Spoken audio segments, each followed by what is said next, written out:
3 games left of Manchester United's season and 2 of them are left in the Premier League, and our game against Newcastle, which is happening tomorrow, is going to be a very tough game because Newcastle have beaten us in every given opportunity they've had this season, beating us 3-0 in the Carabao Cup and defeating us 1-0 in the Premier League at St James's Park. And let's be honest, that game at St James's Park was an absolute thrashing. The scoreline was pretty fair to us, to say the least. Now, looking at Newcastle's season, they've also had their fair share of injuries, but in recent times, in their last 3 games, they've picked up quite a bit of form, scoring 10 goals in their last 3 matches and accumulating 7 points, which has really forced them up the table and dropped Manchester United lower in the table due to our recent form, which we're going to get onto in a moment. But Newcastle, like I said, they've had their injuries like United this season, but majority of their injuries have come back and they are really making the most of it. They're going to be pushing for that European spot, whether it's Europa League or Conference League. But Newcastle are above mid-table at this point. What Eddie Howe has done for Newcastle and completely turned them around, he has gotten them playing a very exciting brand of football. I mean, just like Erik ten Hag last season, Newcastle completely overachieved, getting that Champions League spot, finishing 4th place. And this season, they have dropped off a bit. And this could also, you could probably even say that Newcastle and Manchester United have had very similar seasons. Both went out early in the Champions League.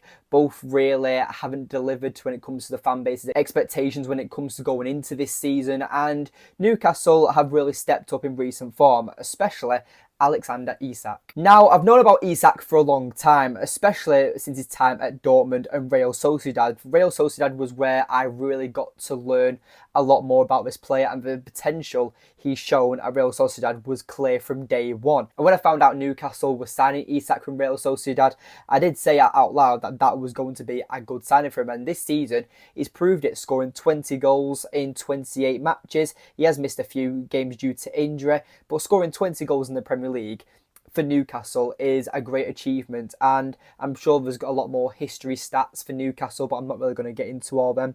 But Isak is doing incredibly well, and you could even say that as a striker, he's better than Erling Haaland. I mean, certain Newcastle fans do truly believe that. And you know what? I'm entitled to agree with him. Haaland is the best finisher, probably, or top 2 finishers in world football. With a mobile, complete striker, Isak takes that spot over Haaland, in my opinion. That's why we see the likes of Ivan Toney, Ollie Watkins, even sometimes Darwin Núñez suit the Premier League speed and system a lot more than someone like Erling Haaland does, and Isak also fits into that category. But like I said, Newcastle have had their fair share of injuries this season, just like Manchester United, and majority of their players have come back now, the likes of Isak, Joe Linton, Callum Wilson, true juggernauts and true vital members of their team. But at the same time, centre-back is where they're really short of options. They're currently playing Dan Burn and Calf at the centre-back, and Calf is normally more seen as a right-back. But I feel like the way Manchester United played in our most recent game against Arsenal, we could actually get a result against Newcastle here. Now, United don't really have anything else to play for. You know, we can try and finish as high as we can in the Premier League, but it's all about the FA Cup final. And obviously, I want my team to win the last remaining games of the Premier League, so we can try and push for maybe 7th or 6th. And it does sicken me saying them positions, because Manchester United should be competing around the top 5, in my opinion, especially under Erik ten Hag. But like this season's been, it's been very unfortunate due to injuries, and the progress has completely depleted of the progress of Erik ten Hag from what we saw last season.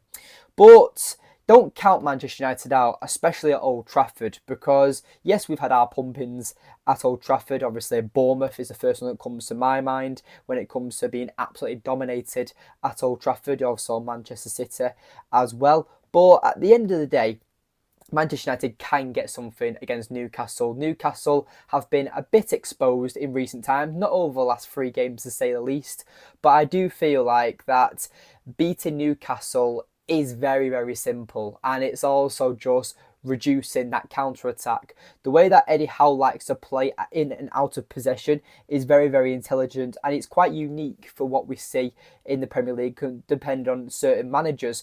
But Eddie Howe really likes to push up the pitch with a back 2 or a back 3 formation and completely overloads narrowly and forces oppositions to go out wide. And You could say that could play into Manchester United's hands because majority of our attacks do go out wide. We use our overlapping fullbacks in Diogo Dalot or Aaron Wan-Bissaka when they're inverting into the midfield, or we force it out wide to Antony or Garnacho. But our only issue is that final third possession. We don't know what to do when we're in them positions, and creating chances for the likes of Højlund or McTominay as the darting second striker, you could say. It is very hard for Man United to score goals, and that's where we're lacking the most when it comes to winning games, is scoring them goals, because conceding goals is also been Man United's issue. But the fact is, we've been conceding a lot of goals but not scoring enough, and realistically the main goal of football is scoring goals, and United haven't really shown any poacher's instinct, or you've not seen any player take the game by the scruff of the neck and want to change the game and score a goal. Because Garnacho, he was very good against Ben White against Arsenal, but he kept losing the ball for likes of Declan Rice or Thomas Partey, and he couldn't get past the near post almost, and some of the chances he was trying to create just weren't clinical enough. And obviously that's going to come with Garnacho over time. I think he's a very exciting prospect, just like Rasmus Højlund. But with the system, it needs tweaking, I think. And I really like going back to a few games ago now, where this is a few months ago actually now, not a few games ago. But United, obviously, we standard set up as a 4-2-3-1 formation. But in this certain game, I'm trying to find it now. It was the Liverpool game in a 4-3 in the FA Cup. And we defended in a 4-4-2. And we were quite narrow in that game, and we also pushed up and did a 4-2-5 formation at times. But when we were going for it in extra time against Liverpool, it was the 3-1-6 formation, where you saw Bruno Fernandes drop at centre back and saw Antony go to left back. Obviously, we don't need to go all-out attack against Newcastle in the Premier League, because we really need to make sure our players aren't fatigued when it comes to that FA Cup final, which is next week. But you could say it's very controversial with what Erik ten Hag's decision actually is, because does he rest players and just try and naturally bring back players for that FA Cup final? Or do we try and go full strength and we do try and push Newcastle and try and finish as high as top? I mean, the requirements are both, but with the current situations Manchester United are in and Erik ten Hag are in, it's quite impossible to try and play Newcastle off the park, play Brighton off the park, and then also have enough energy and motivation to defeat Manchester City to win the FA Cup final. But how do I think Manchester United will set up? I think we'll set up very similar we did against Arsenal, and that is Andre Onana in net with Wan-Bissaka and Dalot as the fullbacks. I do think, though, however, Johnny Evans will be dropped for this game, and Casemiro and Kambwala will be the centre-back pairing.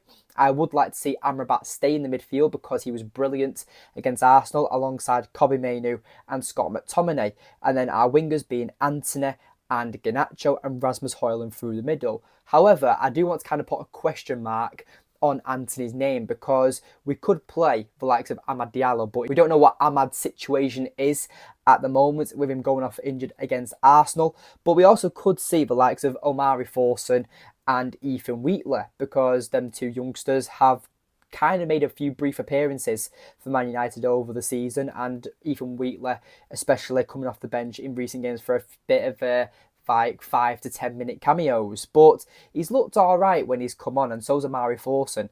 But Antony, that's why I said it's a question mark, because he didn't start against Arsenal. Will he start tomorrow against Newcastle is a big question. But like I said, will we defeat Newcastle? It will be a very tough game because they are in very good form and Man United aren't. We've conceded 6 goals in our last 3 games, 4 against Palace, 1 against Arsenal and 1 against Burnley, which we drew. So in our last 3 games, we've accumulated 1 point and Newcastle have accumulated 7. So you could say United have had the tough fixtures, but at the same time, you can only beat what's in front of you, and Newcastle have taken full advantage of that when Manchester United haven't, and that's the disappointing factor to how this season's gone about. So you made it this far into the video, make sure you leave a like on the video, subscribe if you are new, comment down below on your predictions for Man United versus Newcastle, because it is going to be a very entertaining game. I will be at Old Trafford, so if you want to film some content for the channel or film some content with me, then feel free. I will be at Old Trafford, like I've just said, and we'll do some content together if you are interested. interested. But anyway, thank you for watching. Leave a like on the video, like I said. Subscribe, comment, all the rest, and I'll see you in the next one. Take care.